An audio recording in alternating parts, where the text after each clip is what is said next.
Hello, everyone, and thank you so much for joining us today for discussion and Q&A on UX and design at Google.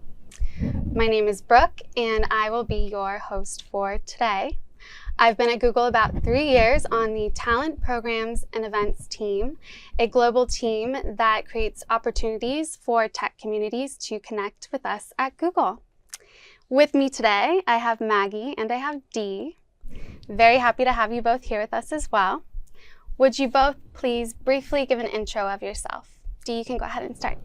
Hey, I'm Dee Speed. I'm a UX director at YouTube. I lead the design teams for YouTube Music, YouTube Premium, and Abuse, Trust, and Safety. I've been at Google for about 6.5 years.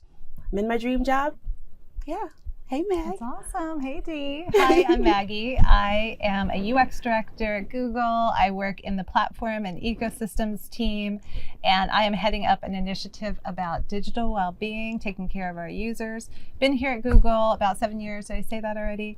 And it's flown by, worked in a ton of different groups, and it's been really exciting.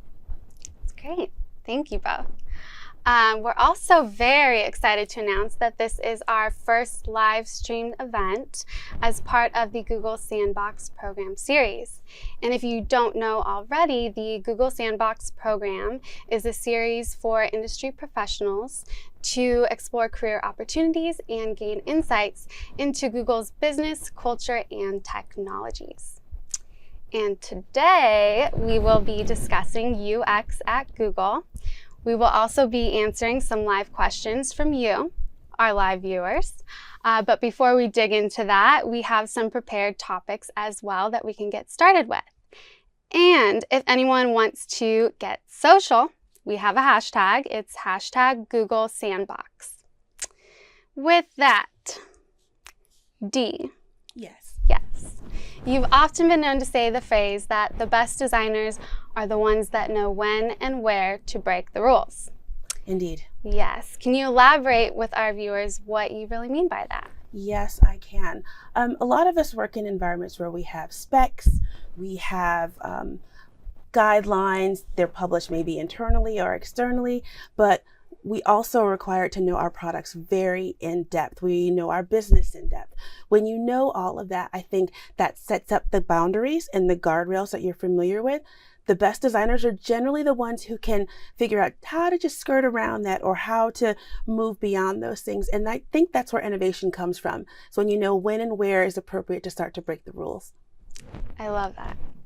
Thank you. That's definitely something that seems a little bit like a mentality that we do tend to have at Google along the lines of 10X, which not everyone may be familiar with that term, but Maggie, if you would elaborate on the term and what that means, the context, and where it stands in a place with Google. Yeah, for sure. So 10X derives from our founders, Larry and Sergey, talking about not being incremental with our innovation, making sure we're kind of shooting for the moon. So you've probably heard the term moonshots, somewhat synonymous with 10X. And it's something we continue to push ourselves through and make sure that we're not just reinventing an app, we're really thinking about the next generation of apps. Yeah, absolutely. Thank you. Definitely a lot of innovation going on right now in the design world and at Google. Let's let our viewers learn a little bit more about each of you, the current projects that you've been working on, and maybe any challenges that have been faced along the way when designing for the future and within Google. Maggie, would you like to kick us off? Sure. Yeah. So I'm leading an initiative that's a cross-Google initiative around digital well-being. Really, it's about making sure that the user knows their patterns and behavior with tech and ensures that ultimately they are in charge of that. And so a lot of this has to do with education. Our researchers uncovered an insight there that then led to ways that we can help users understand those patterns. So a lot of this has to do with early detection of kind of trends that aren't even really well known or well understood, and really digging into it and thinking on behalf of the user. So things like having your phone go to grayscale at a certain time of the day, preferably evening, most likely, so that if folks really want to get to bed instead of watching too many videos or too much TV, they then get that indication. So yeah, it's that forward thinking, which I think it makes me really excited. I'm super excited about this initiative, and it's something that honestly you talk about with your family at Thanksgiving, and it's one of those concerns that I think we can help with. We're one of the biggest companies in this space, so getting ahead of it is really important. Yeah, that's great. Dee? Well, I am at YouTube, as I said earlier, and I get to work on 2 out of 3 of YouTube's new subscription projects. And so that's YouTube Music and YouTube Premium. A lot of users are familiar with Premium because of the great original shows that we have, like Cobra Kai, of which I'm completely obsessed. So I am one of those people that stays up way too late watching videos. It's obviously my dream job because I consume a lot of media myself. What's been challenging, though, is building a subscriptions business for YouTube when most of us for years have experienced YouTube via watching advertisements. So it's just a new twist on the business model that we have that's made designing for that experience a little more challenging. Yeah. Cool. Yeah, it's exciting. And there is a lot to be excited about, as we can see from our conversation and as we continue. Let's definitely dig into the details. We did receive questions prior to this live stream from our viewers. Thank you so much for sending those in. The first one we'll begin with. The question is, what is the most important skill you have learned since being at Google? Maggie. Yeah, so I've worked at a lot of different places before Google, and one of the kind of standout characteristics that I've seen here that really made me adapt my approach to design is collaboration. So a lot of this has to do with pretty tactical ways we work. We work in Google Docs a lot. It's a lot of shared access, a lot of co-contributing. We incorporate those ideas into our work. We do a lot of design reviews that are highly collective and collaborative with PM and UX involved. So a lot of this has to do with just the way we work as a company. It's part of our kind of DNA, but it's also about how we continue to solicit input from our users. So research is one of the most kind of fundamental aspects of UX at Google. From day one of any initiative, the researcher is engaged, and that goes throughout the life cycle of the product, including even post-launch when we then get feedback through the product feedback loop. So yeah, it's really been interesting to kind of work within that, and I found it super enjoyable. I truly see feedback as a gift. I see it as something that just makes the work better, makes working here better. Ideas come from everywhere, certainly, and I've been really impressed by that. And it's definitely a little bit of a different take on design, and I think it's just one of those fundamental characteristics about Google. Yeah, absolutely. How about you, Dee? Like Maggie, I've had a fairly long career prior to arriving at Google, and one of the things I realized once arriving here was that communication and having to learn a new and a different way to communicate was something I had been lacking.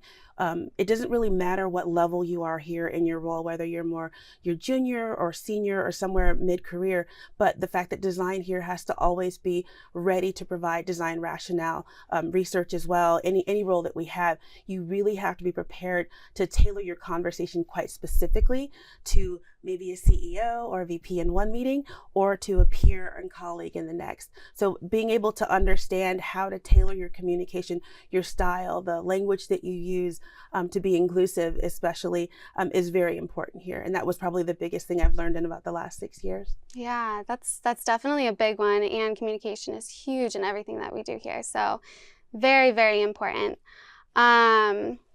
Let's see, talking about that, let's touch on collaboration, because communication and collaboration have a lot to do with each other.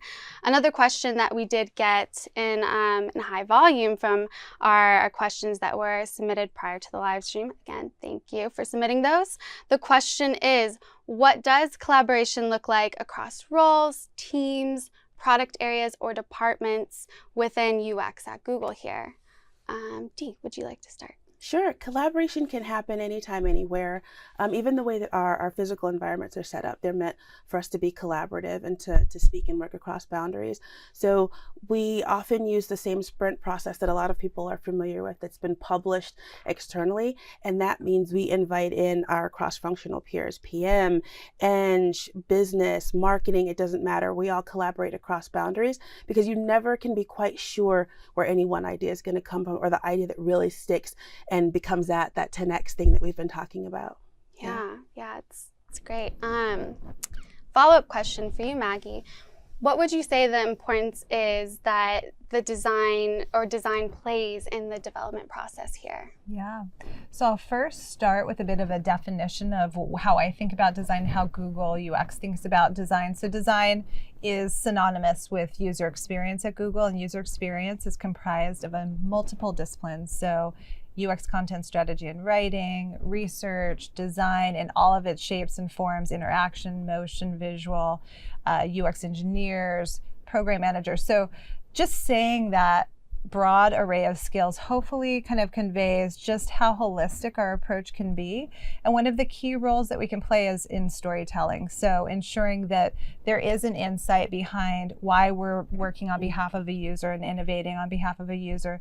There is a way to convey that within the product development process, whether it's the product requirements, documentation, vision work, or the actual execution. So yeah, I mean, we're in the design and product design process from day one and see it through all the way through production and then some. So yeah, it's fundamental, and it kind of starts with some of our founder language around follow the user, and all us will follow. Yeah, absolutely. It seems like design definitely does have a seat at the table here at Google, which is a great thing. We're very happy about it. And a third question that we'll discuss before jumping into our live questions. So we are a tech company, so we have to address a tech question, one that involves technology and its effects on design.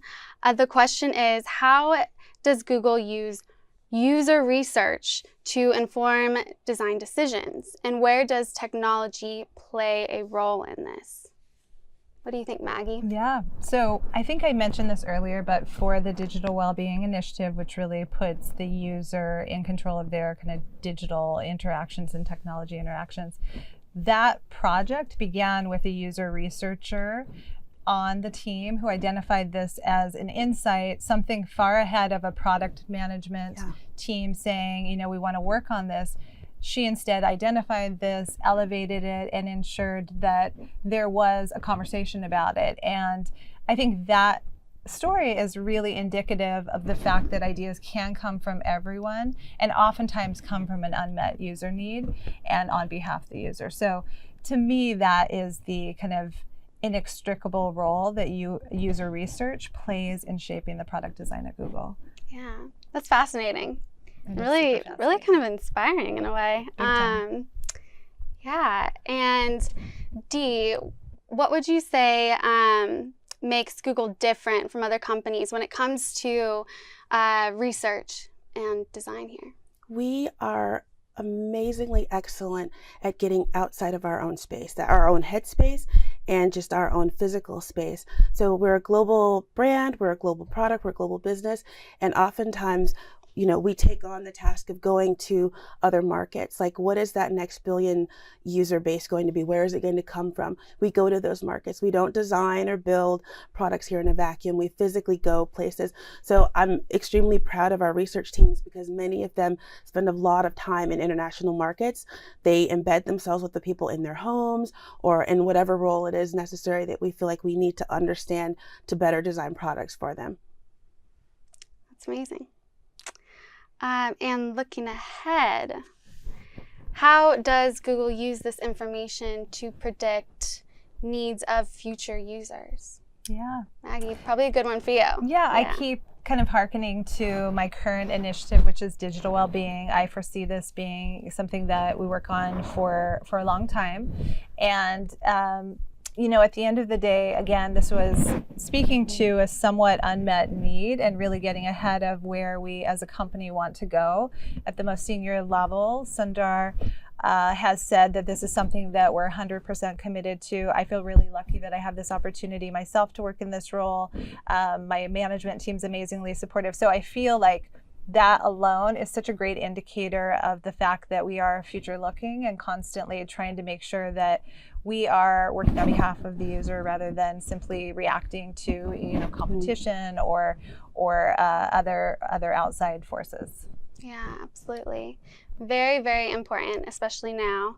And speaking of digital, all of you on your digital devices, we see your questions coming in, so thank you very much. We can go ahead and start answering those. Our first live question is from Jordy. Jordy asks, one viewpoint is promoting YouTube and the other is working on preventing excessive time spent on the platform. How do teams discuss this at Google? It's a great question. And in fact, I'm working really closely with Dee and the YouTube team on this initiative. So in essence, we have to arrive at this solution together in order to ensure that we're thinking comprehensively about this, right? Because users are on the platform because of the amazing content that Dee and the broader creator organization are creating.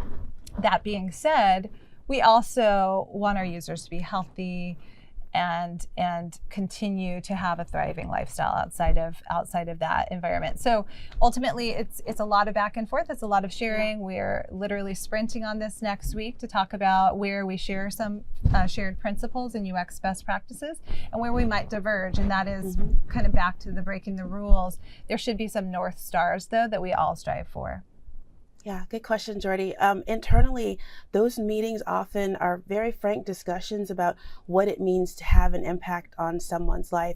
You know, some people are parents and they have teenagers at home that are not getting enough sleep because they're up watching YouTube videos. That doesn't make us feel good. We want to make sure that those teenagers are, well prepared to go out the next day, do what they need to do in school, have a good, healthy lifestyle. So we talk quite openly about what impact our products will have on the world. Yeah, that's great. And something you did mention, you mentioned sprints. Yeah. We have another question from Aaron that is asking, how are UX sprints run? He says, I'm trying to guide my engineering heavy organization through integrating UX into their process. So whoever wants to elaborate on how UX sprints are ran here at Google. Sure. Sprints come in a number of formats, so that's a really good question. They come into sort of precursor sprints. These are like big idea, blue sky sprints where you think about just what could possibly be. Then there are more tactical sprints. Either one, though, should really never exclude the cross-functional people that you work with. So in the case of you want to get in really good with Eng and you want, that a lot of that cross collaboration, hold a sprint then that brings together all those teams. Bring in product, bring in Eng, bring in UX, and be prepared to think openly. You can even set ground rules to say, no ideas off the table here amongst all of us. That way you get a lot more varied input for those things. So be inclusive in your sprint process and you'll start to find the natural affinity develops for collaboration with each other. Yeah.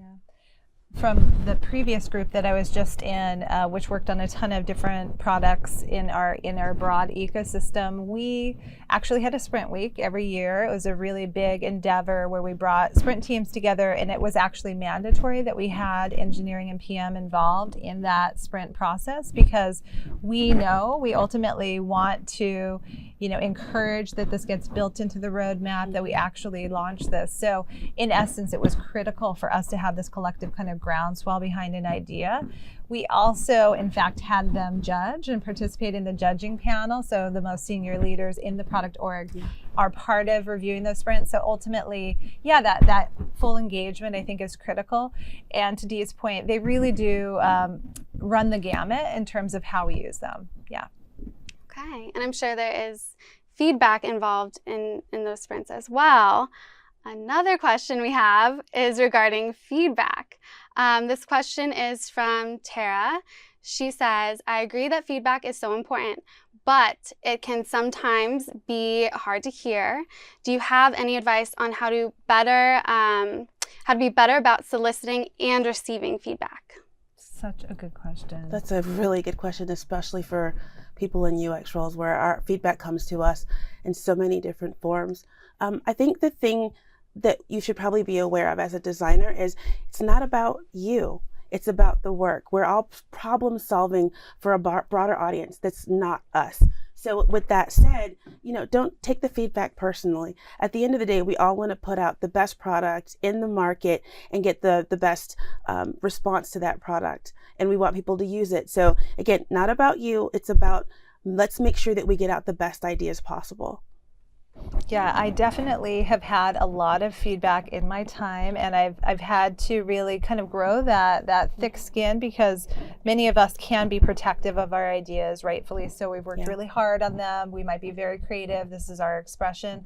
That being said, I truly believe feedback is a gift. It's something that I have actively worked on, and I've worked on with my team.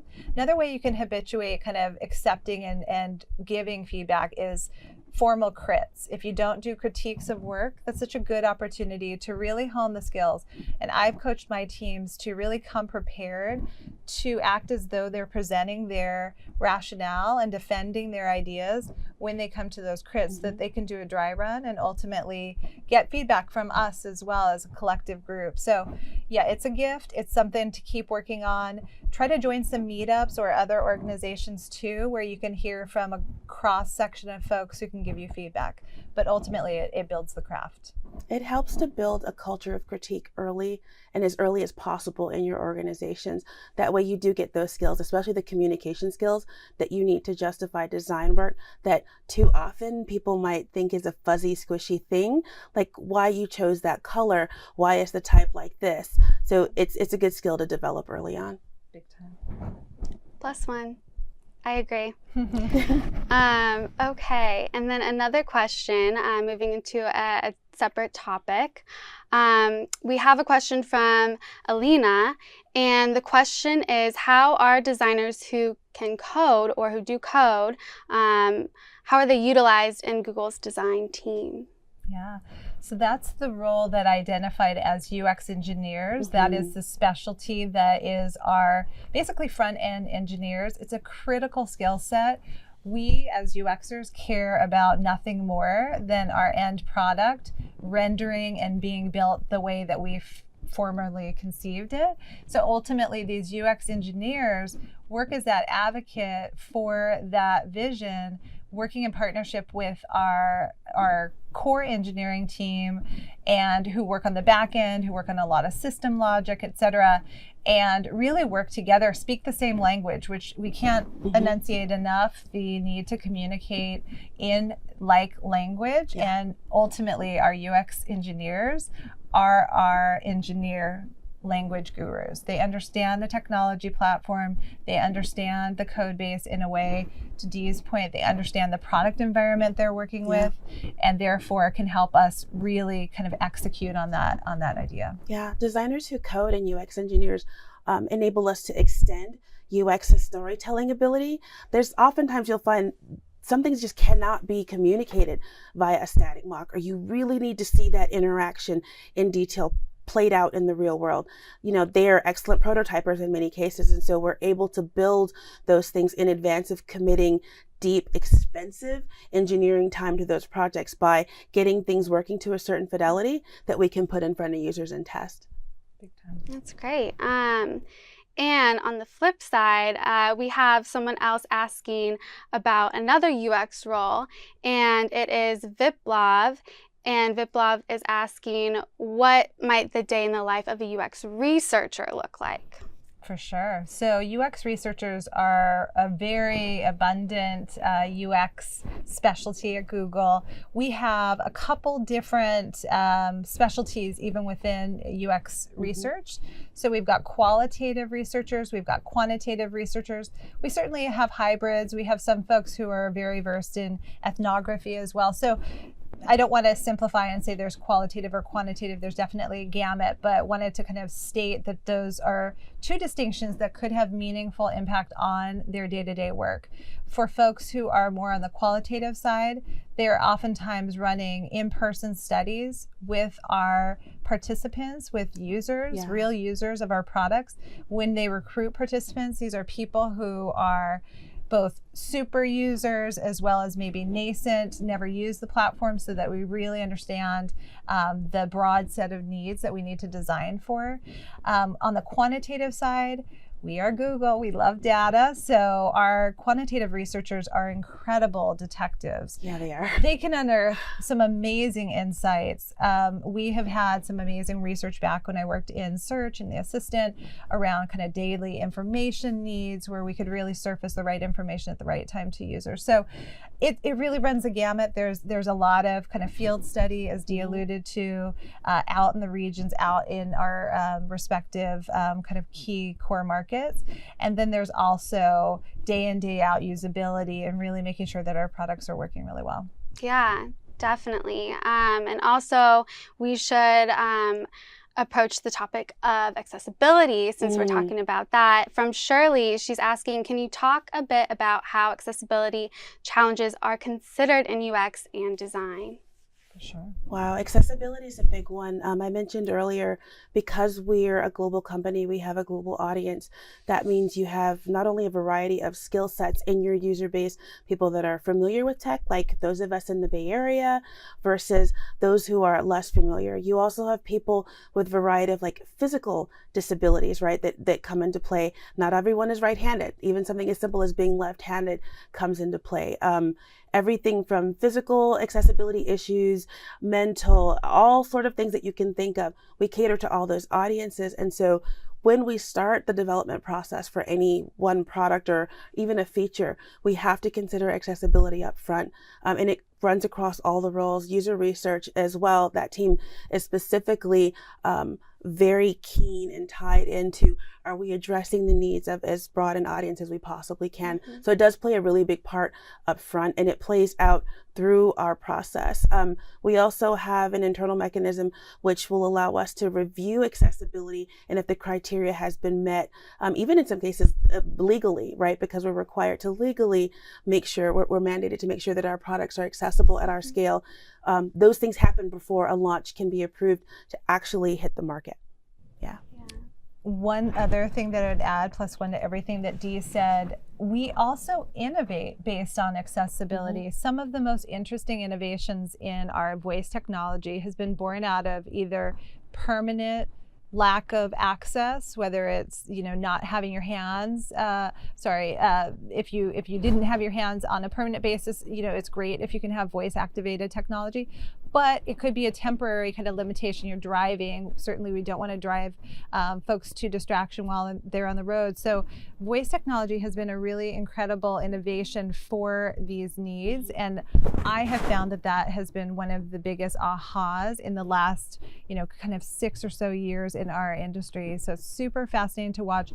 Critically important that we are always innovating on behalf of all needs, but also having the right checkpoints and checks and balances in our design process. Yeah, absolutely. And being inclusive is something that we highly value as a company here across the board in all departments and areas. Definitely something top of mind. Big time. And we'll just take a couple more questions. This one is from Cheeky. The question is, in regards to digital well-being, Cheeky says, I would imagine that there is a resistance by users to use some of the new approaches to encourage smart device use. How does Google design to try to solve this? Yeah. I can actually speak to some recent advancements we've made at YouTube. Rather than upfront say, hey, by the way, there's a setting that exists and we expect you to go back and remember, we find that the most easiest or the easier way to get you to understand is meet you at a contextual moment. So if it's 10:30 at night and we know maybe that you've been watching for 6 hours straight, there might be a gentle reminder, hey, it's 10:30 p.m. and might be time to take a break and get some rest. So we don't beat you over the head with it, but it's more in the moment so that you can be mindful and generate your own sort of self-awareness of the moments that you're in and how you're relating to tech. Yeah, absolutely. And things like grayscale, which is part of our digital well-being operating system, where you can then have it turn to grayscale after a certain hour. You can certainly turn that off too, to your point about that kind of tug and pull between the user and education. Ultimately, one of the overriding principles of a lot of Google design is user control. So always educating how you can turn on and turn off these various functionalities. But it's critical that we at least start to educate and help people understand where they can kind of meter their usage as needed, and or their parents, to your point. This is oftentimes a multi-user kind of situation that we're designing for. So we just want to make sure we've got all those controls in place. Yeah, absolutely. And also something that's really important is empathy. Empathy is something that we take into consideration for a lot of what we do here. We have a question that is from Steve. Steve, thank you for your question. It is, can you give us some specific examples of how empathy has played a role in a recent design? Ooh, that's a good one.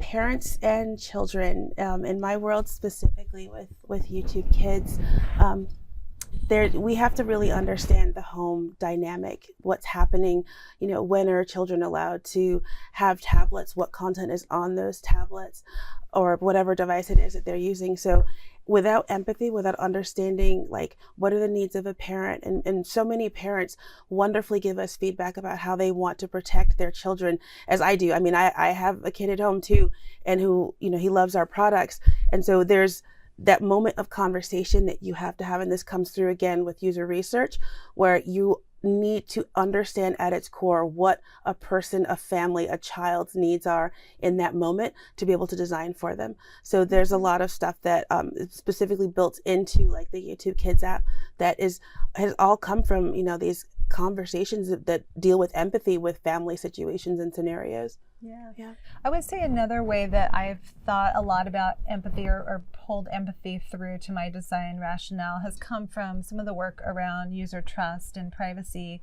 And back when I worked in maps and search, we were experimenting with, users are used to kind of managing all their information Google services in one way, which is search, right? We're very used to using search. And so you might notice that when you reserve a table, say on OpenTable for a restaurant, it appears on your maps.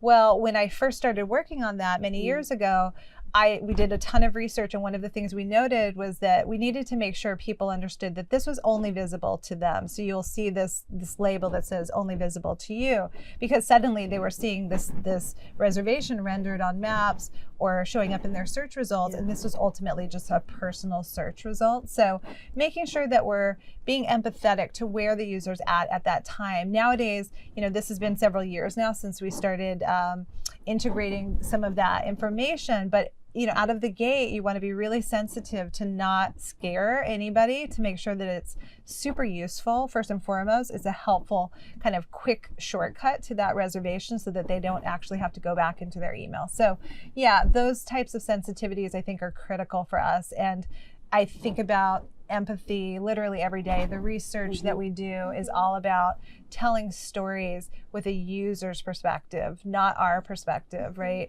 And so ultimately, it's almost hard to say what isn't born out of empathy, but hopefully these are decent examples for you. Yeah, I know. I appreciate that maps feature. Yeah, it's pretty handy. I love it. Okay, and let's see. From Shri, since you are designing for the next billion users on a global scale, how do you set up user testing on prototypes? I've seen our teams here at YouTube go to places like India and Africa, and we bring devices that are specific to that market. So these are feature phones. They're not the latest smartphone. It's not, the iPhone Max or anything like that. We specifically research what is in play in those markets and physically go there in person and sit with people and watch behaviorally how we build these things. We've even gone with teams of engineers where they've actually been coding and building live in advance of someone getting ready to click a button to use that feature. So it's very immersive, and it's very one-to-one with our participants in those markets. Yeah, and I've participated in all kinds of user studies where prototypes are oftentimes the kind of go-to artifact that we use. One really fun one that I've been part of in the past working on the Google Assistant is having voice-activated variations based on what the participants in the lab are asking, and then having a bunch of different audio responses that we could quickly pull back and share with them. And that's fascinating. That's some of the kind of advancements that we're always working on with respect to how we research, how we prototype, how we use data to make sure that this is actually really just-in-time information that's really personalized to the user. So yeah, it's fascinating. There's so many different techniques that we're always working on. Yeah, it definitely is an exciting time to be working on design and at Google. We have one last question, and then we'll wrap it up from Raj.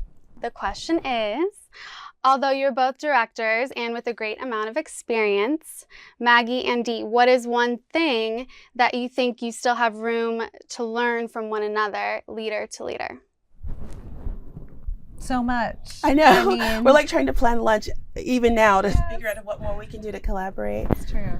Yeah, I mean, I can't say how much I appreciate having a community of partners in crime like Dee to lean on for different management questions that I have, but also different craft questions. So one of the things that Dee mentioned earlier is how we present our work and how we represent our thought process. So that's something that I'd love to hear. What's working in YouTube? What have you tried? What works? What doesn't work?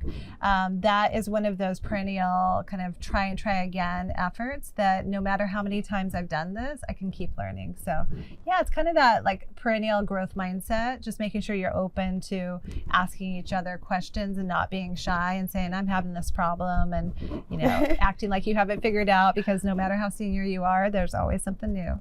Yeah, and at this point in my career, I'm doing less of the physical pixel design of the product, but I'm designing the team that designs that thing. And so understanding how to grow my team, how to, keep them happy, how to scale them. I can always call up Maggie and be like, I feel like I'm at capacity. What do I do? So it's always good to have someone to also bounce those ideas off or pull from, because we like to keep it fun here, especially with everything that we do.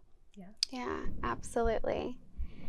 And we actually have one more question that's really good, so we have to ask it. Let's do it. So the question is from Megana.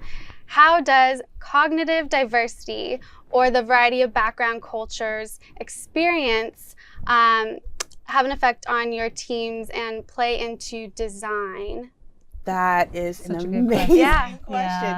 Very nice.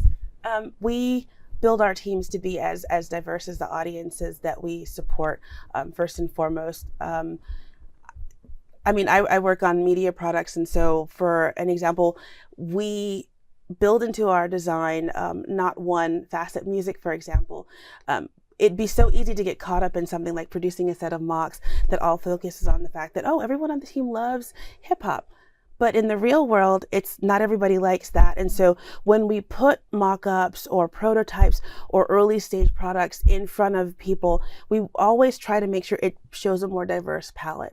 It doesn't show one genre. It doesn't show one person of one specific ethnic background or one sense of someone with a certain financial income. We just talked about next billion users. And so knowing those audiences, we can reflect those audiences internally to make sure that we're not missing anything. Yeah, and just as important as understanding that diverse audience we're designing for, bringing in a diverse employee base is critically important. So we're invested in inclusion, we're invested in all backgrounds. And I take this really seriously as a user experience professional as well. What I think about a lot is also diverse backgrounds. So with respect to cognitive differences, I happen to come from a humanities background. I was a journalist straight out of college. And when I came to Google, I happened to be able to pitch the rationale for a net new job function, which is UX content strategy. So at the end of the day, I think we are constantly thinking about ways that we both can build an employee base who is thinking from a diverse perspective, from a bunch of different backgrounds and a bunch of different schools and programs and functions, but also making sure that we're getting that feedback from our diverse user base. Yeah. Yeah, it's a good question. Absolutely. I know, we couldn't leave it out. It was so good. It's really good. Wow. Thank you all very much for joining us today for our discussion and live Q&A on UX and design at Google. Please check out the description below the video for more information. Share the video if you like, give us a like, and please subscribe to our channel, Life at Google. Thank you so much.